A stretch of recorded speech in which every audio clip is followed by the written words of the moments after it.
திருச்சிற்றம்பலம். திருநாவுக்கரு சாமியருளிய தேவாரம் 4ஆம் திருமுறை. பண் கொப்பளித்த நேரிசை. தலம் திரு அதிகை வீரட்டானம். பதிகம் 24, பாடல் 7. சூழகொப்பளித்த கையர் சுடர்விடு மழுவால் வீசி. சூழகொப்பளித்த கையர் சுடர்விடு மழுவால் வீசி நூலுங்கொப்பளித்த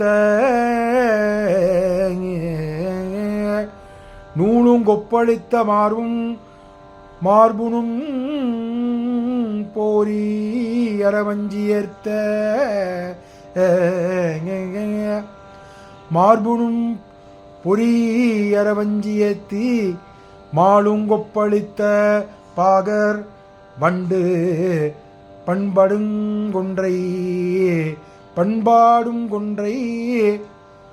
மாலுங்கொப்பளித்த பாக வண்டு பண்பாடும் கொன்றை ஆளுங்கொப்பளித்த கண்டத்த அதிகை வீரட்டனாரே. ஆளுங்கொப்பளித்த கண்டத்த அதிகை விரட்டனாரே. கண்டத்த அதிகை விரட்டனாரே. திருச்சிற்றம்பலம். திருச்சிற்றம்பலம். இந்த 7ஆம் பாடல் விளக்கத்தை பார்த்து விடலாம். இந்த 7ஆம் பாடலில் சூலத்தின் தன் ஆயுதமாகிய சூலத்தை தனது கையில் பொருத்தி கொண்டிருப்பவர் சிவபெருமான் கையில் வைத்துக் கொண்டிருக்கின்றார் சிவபெருமான் என்று சொல்கின்றார். சுடர்விட்டு ஒளி வீசும் மழு வாளையும் தனது கையில் ஆயுதமாக வைத்துக் கொண்டு உள்ளார் என்று கூறுகின்றார்.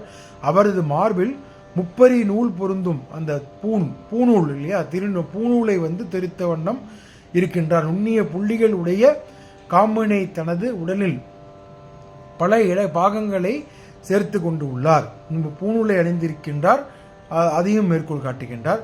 திருமாலை தனது உடலில் உருபாகமாக ஏற்றுக்கொண்ட பெருமான் என்று கூறுகின்றார்.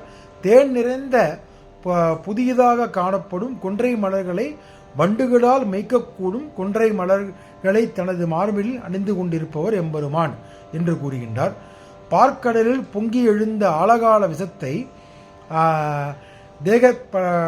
ஆழகால விஷத்தை உண்ட அடையாளமாக கருமை நிறம் கரையாக படர்ந்த கருமை நிறத்து கழுத்தினை உடையவர் சிவபெருமான்.